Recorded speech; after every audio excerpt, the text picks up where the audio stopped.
Hello और स्वागत है आपका विजय भवा क्लासेस द्वारा तैयार किए गए इस खास एक्सप्लेनर में। आज हम एक बेहद दिलचस्प सफर पर निकलने वाले हैं।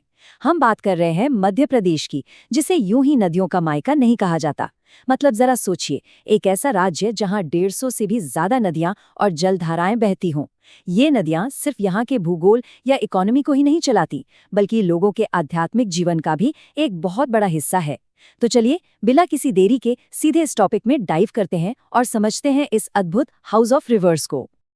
अब आज के हमारे इस डिस्कशन का एजेंडा कुछ इस तरह रहेगा।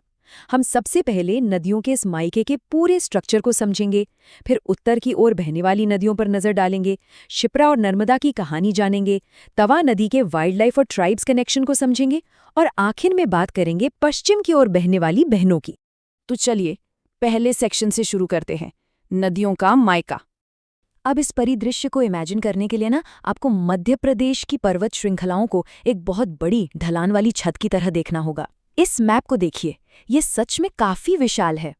ये जो अलग अलग रंग आप देख रहे हैं ना, ये बहुत ही खूबसूरती से दिखाते हैं कि कैसे इस पूरे राज्य का ड्रेनेज सिस्टम अलग अलग घाटियों या बेसिन में बटा हुआ है। बारिश की हर एक बूंद किस तरफ जाएगी, ये सब यहीं से तय होता है। और यहीं पर एंट्री होती है वाटर डिवाइड यानी जल विभाजक की। तो बेसिकली विंध्य और सतपुड़ा के जो पहाड़ हैं ना, ये एक तरह से ट्रैफिक पुलिस का काम करते हैं। ये पहाड़ों की ऊंची लकीरें सचमुच पानी को बांट देती हैं। या तो पानी पश्चिम में अरब सागर की तरफ तेजी से बह निकलेगा, या फिर उत्तर में महान गंगा यमुना सिस्टम की तरफ मुड़ जाएगा। है ना कमाल का सिस्टम। अब आगे बढ़ते हैं अपने दूसरे सेक्शन की तरफ, उत्तर की ओर प्रवाह। यमुना की तरफ जाते हुए ये नदियां जो अलग अलग रूप लेती हैं, वो वाकई देखने लायक है। इन दोनों इमेजेस को देखिए, ये एक बहुत ही तगड़ा कॉन्ट्रास्ट दिखाती हैं। एक तरफ हमारी बेतवा है, जिसे प्रदूषण की वजह से बड़ी ही दुखद स्थिति में मध्य प्रदेश की गंगा कहा जाता है, और वहीं दूसरी तरफ है क्षिप्रा, जिसे पूरी तरह से उसकी पवित्रता के चलते मालवा की गंगा मानकर पूजा जाता है। तो आइए सेक्शन 3 में इसी क्षिप्रा नदी यानी मालवा की गंगा पर थोड़ा फोकस करते हैं। भले ही ये नदी लंबाई में थोड़ी छोटी हो, लेकिन इसका ऐतिहासिक और पौराणिक वजन बहुत भारी है। एग्जाम की तैयारी के लिए ये बुलेट पॉइंट्स एकदम रट लीजिए। विंध्य की काकरी बड्डी पहाड़ी से निकलती है, मालवा के पठार से होते हुए चंबल में जा मिलती है, और उज्जैन इसी के किनारे बसा है, जहां हर 12 साल में सिंहस्थ कुंभ लगता है। ज्योग्राफी के लिए ये फैक्ट्स सॉलिड हैं। लेकिन देखिए, नदी का असली जादू सिर्फ उसके डेटा में नहीं, उसकी कहानियों में होता है। हिंदू ग्रंथों की माने तो क्षिप्रा सीधे भगवान विष्णु के वराह अवतार से जुड़ी है। और तो और ये उसी आश्रम के पास से बहती है जहां खुद भगवान कृष्ण ने पढ़ाई की थी। मतलब ये सिर्फ पानी का एक बहाव नहीं है, ये पूरे मालवा की आध्यात्मिक पहचान है। अब आते हैं सेक्शन 4 पर, नर्मदा, जो कि मध्य प्रदेश की जीवन रेखा है। अब देखते हैं कि ये सब शक्तिशाली नर्मदा की कहानी से कैसे जुड़ता है। ये नदी बिल्कुल अलग ही खेल खेल रही है। एक गहरी रिफ्ट वैली यानी भ्रंश घाटी से होते हुए एकदम उल्टी दिशा में बहती है। इस स्लाइड को देखिए, ये बहुत अच्छे से बताती है कि स्टूडेंट्स और लोकल्स नर्मदा को कैसे देखते हैं।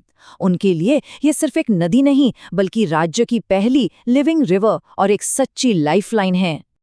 और ये नंबर देखिए, -1077 किलोमीटर्स। वैसे तो नर्मदा की टोटल लंबाई 1312 किलोमीटर्स है, लेकिन ये जो नंबर है ना, ये वो विशाल दूरी है जो नर्मदा सिर्फ और सिर्फ मध्य प्रदेश के बॉर्डर्स के अंदर तय करती है।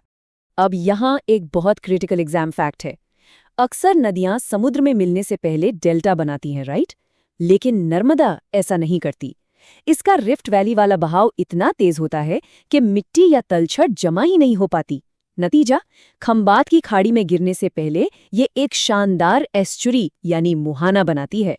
चलिए सेक्शन 5 की तरफ बढ़ते हैं, तवा नदी, इसके वन्यजीव और जनजातियां। नर्मदा को इतना बड़ा बनाने में उसकी सबसे लंबी लेफ्ट बैंक ट्रिब्यूटरी तवा का बहुत बड़ा हाथ है।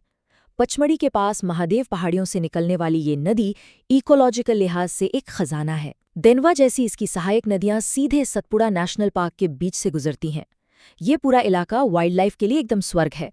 और सबसे खास बात, इसी तवा रिजर्वायर ने आदिवासी मछुआरों को तवा मत्स्य संघ नाम की कोऑपरेटिव के जरिए खुद को सशक्त बनाने का एक ऐतिहासिक मौका दिया। अब हम अपने आखिरी हिस्से सेक्शन 6 पर आते हैं, पश्चिम की ओर बहने वाली बहनें। मध्य प्रदेश के जल विज्ञान को आप तब तक पूरा नहीं समझ सकते जब तक आप ताप्ती की बात ना करें।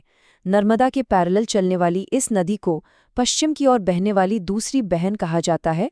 पुराणों में ताप्ती को सूर्यपुत्री की उग्र उपाधि दी गई है। ये नाम इसके भूगोल में एक बहुत ही गहरा और पवित्र कल्चरल लेयर जोड़ देता है। जैसा कि आप इन नोट्स में देख सकते हैं, ताप्ती बिल्कुल नर्मदा की कॉपी करते हुए रिफ्ट वैली से ही बहती है।